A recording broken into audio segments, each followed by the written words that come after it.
is what we are going to do. So if you're not already watching on there, head on over to the Facebook page, and underneath our live video, you can leave your comments there. So as we give people a chance to do that, Scott, I just wanted to hear, I know Ronald Jones spoke to the media, and I want to hear what you gathered from that, what you've learned, what you thought about that. And because I know running back has definitely been one of the positions that we've gotten probably more questions than almost anything else about. So did you feel like we got some answers there? Yeah, we actually started to get some clarity the week before when Bruce Arians spoke on a Zoom call and was asked about the backfield. This was just after the signing of LaShawn McCoy. So Bruce said very clearly that Rojo is our main guy. Those are the words he used, and that he would carry the load, and that everybody else in that running back room would be fighting for their roles. So we know this now. The plan is to go with Ronald Jones as your main guy, which isn't surprising. He was the starter for the second half of last year, and Peyton Barber has departed. So it would make sense that he's the main guy. And then you figure out how else to fill it all in with Keyshawn Vaughn, how big his role should be, how good he proves to be as a pass catcher and a pass protector. LaShawn McCoy is, what does he do for you? Dario Gumbawale, he was basically our third down back all last year. So, there's some confidence in him there. But Ronald Jones is the guy. And then Ronald spoke, probably because Bruce made a point of saying that. They got Ronald Jones on a Zoom call. And what I found interesting about it was when he was talking about the various things he's doing to be a better pass catcher. And he was actually pretty good last year. His 10 yards per catch was really good. And he had 31 catches on 40 targets. He only had one drop. So there just weren't a ton of targets. And maybe with Tom Brady in town and a desire to get the running backs a little bit more involved in the passing game, the big question is how much can Rojo do? And I think he's pretty confident, and the team's pretty confident that he can catch a lot of passes. He says he's working on some of the specific things he's working on is Tom Brady made a point of telling him to run your routes like you already have the ball in your hand. So, and then he's still been working with Todd McNair on and other coaches on pass catching techniques, how to hold his hands like the diamond and all that. And then on recognizing defenses. So, lots of times when a running back goes out into a route, the first thing he has to figure out is it man coverage or is it zone coverage? Because if it's man, you usually keep running, just trying to beat your man. And if it's zone, you look for the space to sit down in the zone. And he wants to be able to recognize that a lot quicker so that he is immediately getting in the zones if it's a zone. Okay. And also I wanted to talk about the schedule for the guys. That's something we've talked about, is this training camp is a little bit different than in years past for obvious reasons. What do we know about, what they have been doing? And then now this next week or so, the way that things are going to change or maybe ramp up a bit? Yeah, today we've been calling everything since they started going on the field for strength and conditioning work on, I think, August 1st or something like that. We've been calling everything training camp. But today was really the first thing that looked like a real practice. I was down there this morning. It's actually still going on. And it's not a real training camp practice yet. It's more like they're speeding through the phases of what you would have done in the offseason with a few days each. And the NFL calls this a ramp up period. And these practices are like what they would have been allowed to do in phase 2 before the OTAs. The offense can run drills and throw passes, and the defense can do the same, but they can't do it against each other. And that's the way the next 2 days are. And then on Friday and Sunday, it's going to be like OTAs when you can do it against each other. But of course, you can't have pads on or hit each other. Can't do that until Monday. And then you and I will be out there watching what's going on. Yes, that is a perfect way to remind everybody, shameless plug. We will be doing our training camp live show starting on Monday. We wanted to wait until there was going to be like hitting real football things. Yeah, that's what we're all about. So we're going to be out there. It will look a little different than years past because of where we are allowed to be. But we are going to do our best to try to give you live shots of what the team is doing at training camp. And then, of course, we will have other content, other things we're talking about. So every day of practice, which is basically every day, but Saturdays for a bit here, it looks like we're going to be out there at 9 a.m. So make sure you're tuning in for that each week. Okay, starting with some of our fan questions. Eastside, I like this. He wanted to know, who is the most intimidating defensive player? Eastside? Mm-hmm. Eastside? Who's the most intimidating defensive player on our team? I assume you mean? Yes.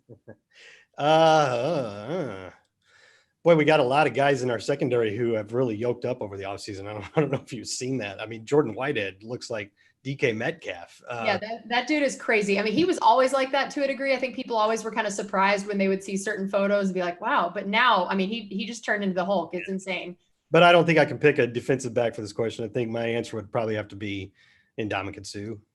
Yeah, I think that's fair. I think I'd be most scared to be lined up across from Vita Vea because I think I would die if he came at me, he'd destroy me. But he he just seems like such a nice guy all the time that intimidating isn't the first thing that comes to mind. No, it would be intimidated on the field, but Ndamukong Suh is, he's a little scary. Yes, I think that's on the field. Yeah. I think that's fair. Very nice guy, but very intimidating all at the same time. Daniel asked, special teams has been an area the Buccaneers seem like they can improve from last year. How do role players look for special teams roles in training camp? Or I guess he's asking, how do coaches find role players that could have special teams roles in training camp? And has anybody been standing out for a potential there? Well, today was the first practice, the first time they're doing anything like that. So they stand out. They find guys through drills. Like today, as soon as I walked on the field, I saw them with a bunch of guys that are special teams candidates, and they were basically doing a drill to see how good they would be at that thing that Ryan Smith does so well, where he gets down on the punt and gets his feet basically on the edge of the goal line and stops the punt at the 1 yard line when it's bouncing all around. They were working on that drill where the guy would run down there and the coach would be rolling the ball and they'd have to get around and get in the spot. So that's how you find out. You do those things. And starting on Friday, I think, is when they can start doing return versus cover, and there won't be any hitting, but you could still get an idea of, how well a guy knows an assignment. Is he good at staying in the lane he's supposed to be in, that sort of thing. And then when they put on the pads, then they will have specific drills where you'll have people getting their chances, rotating through reps of trying to be the gunner, which is one of the most important jobs on special teams. On punts, the gunners are the only two guys that can leave at the snap, and those are the guys you see split out wide. And opposing teams usually block them with either one or two guys. We did see Ryan Smith get blocked by three guys once last year, which said a lot about the respect they were giving him. But how well can you beat that, especially when it's two? Especially when you're trying to be two guys, how well and how quickly can you beat that? Because if you can be a gunner that consistently beats your blockers quickly, that's a guy that's going to get a lot of tackles on punts and maybe cause some turnovers and so on. So the answer to the question is through drills, lots and lots of drills. Okay. Yaj asked, do you see us getting any more depth on the O-line? And so I'll just add on to that in addition to whether or not you think we would be adding depth, how do you view our depth that we have currently? Yeah, I have said, that I thought the depth was pretty good at tackle.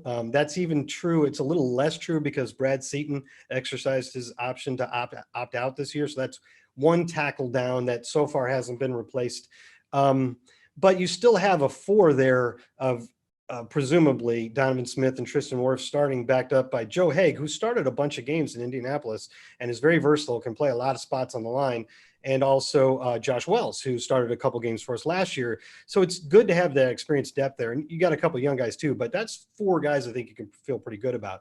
The bigger question is on the interior line, where you love your starting three, but there's not a lot of experienced depth behind that. And I think they're counting on some guys that they've liked, like Zach Bailey as an example, or a rookie they brought on named John Molchen, or Zach Shackelford of Texas.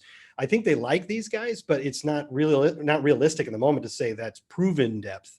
So I don't know if we need more depth yet on the interior line because I don't know how good those guys are going to be. But on paper, that would look to be where you might want to find some. And remember, we don't necessarily, even if the Bucs don't add anybody to the roster right now, you're going to get to the point whenever the final cut down date is, and I don't know if that's different due to everything that's going on, but everybody's cutting players, and that's what they call that 8th round of the draft. Well, that's what they call something like that. It's another opportunity to pick up players if a veteran you like better than what you got is released. And there's generally a little bit of churning at the bottom of the roster around that time. Yeah, this could be one of those areas where you see how they were planning pre-COVID, and the way that COVID this offseason may affect how this works is they did have all these young, unproven guys like you mentioned, Zach Shackelford and, John Molchen, that they thought, oh, well, we'll get a lot of chances to see these guys, and also a lot of chances for them to get reps to, become that guy. And now, where you felt like you had all this potential young depth, you just don't know yet. You may still have it. They may still pan out. But maybe you would have tried to go for potentially more proven options if you'd known that none of these young guys would get it. So it's sort of an interesting way of like how you thought about building your team and the way that it could end up becoming. Yeah, there's going to be some difficulties. And I guess the only thing you can say is that it's the same across the board for every team. So the Bucs aren't any worse off than anybody else. And I was just thinking about what I said about when the rosters are all cut down and the veterans get picked up from elsewhere. Actually, it may be a little bit harder to do that this year too, because you're going to have a 16-man practice squad, And 6 of those 16 spots can be used on players with any amount of experience. Usually practice squad guys have to have fewer than 2 years of accrued NFL free agency credit. You have 2, and then you have 2 exception spots where they can have a few more. Now you can put 6 guys of any experience on there. So it'll be easier for teams to keep their veteran depth. That's 69 guys out of 80 that you're taking to camp that you can keep. So there'll be fewer guys out there on the wire now that I think about it. Yeah, that's an interesting point. Jermaine asked, with all these new veterans, who do you think will be our captains this year? I'm going to go on a limb and think Tom Brady will be a captain. I mean, man, what a hot take. Ali Marpet was a captain last year, wasn't he? I believe so, yeah. I could see that staying the same. I think he's a respected guy that people listen to. Did he say just offensive captains or all? I think he said the whole team, but yeah. So Levante has been a captain for some time. I don't know why that would change. When you talk about new guys, we're really not talking about a huge number of new guys because a lot of the players that we signed were re-signing. So Tom Brady is an obvious one. Is Gronk a captain? I don't know. I think that remains to be seen. And then otherwise, we're just really talking about Joe Haig, and I'm forgetting 2 guys because there's only like 5 of them. Elliott Fry, a kicker, and LaShawn McCoy. So I think the only guy that's obviously a captain out of the new guys is Tom Brady. Otherwise, I think you'll see a lot of repeats. Okay. Daniel asked, what have you seen from Antoine Winfield Jr. thus far? And maybe a better question would be, when will we potentially be able to see more from him and know more based on how practices go? I've seen him doing strength and conditioning drills. And then today, I think I saw him fielding some punts, which coaches said they were going to give him an opportunity to do. So there's something for you. There's something. There's a nugget. Yeah. But otherwise, I haven't seen him run a drill yet. I mean, before they started doing any defensive drills, I came in to do this with you, Casey, because it's more important than that. Obviously. And so ask the question again in a couple. Call into our write-in or question into our training camp live next week sometime, and by then maybe we'll have seen something. We'll have better answers for you there. This is interesting. A different Daniel asked us, who do you think is our number 1 receiver, Mike or Chris? That's such a hard question to answer that I'm going to cop out a little bit here and say I don't think it really matters. I mean, I think they're 1A and 1B.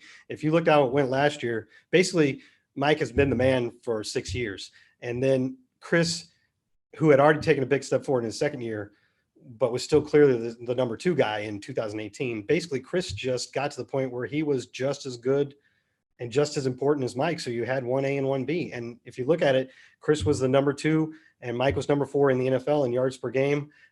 There were times last year where Mike had the most yards, and then Chris, and then Mike passed him again, then Chris passed him again. By the end of the year, Chris had more, but he also had 1 more game. I don't think there's a 1 there. I really don't. I call that a cop-out if you want, but I just think it's 1A and 1B. And, I think we've joked about the game. I think it was in Detroit where we went into the game, or maybe it was Tennessee. I can't remember. Was it Detroit or Atlanta maybe? We went into the game and Mike was close to getting to 1,000, and it would have been his 6th 1,000-yard season to start his career, which only Randy Moss had done before. Yeah. And he was like 11 yards away from getting it, and Chris was like 150 yards away. But in that game, Chris got there first because he had a bunch of huge plays right off the bat. And then Mike got there too. So that was a game where Chris had a huge game. But there were other games where Mike had a huge game. And then every now and then, like against the Rams, they both had huge games, and the Bucs scored 55 points. So, again, 1A and 1B in my mind.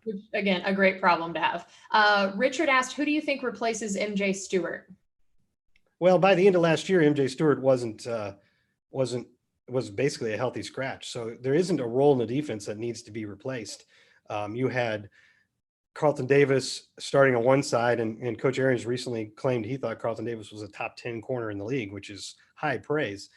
You had Sean Murphy-Bunting starting on the outside and then moving into the slot in the nickel, which is actually what you play the most. So Jamel Dean was essentially an outside starter. So you've got all that back.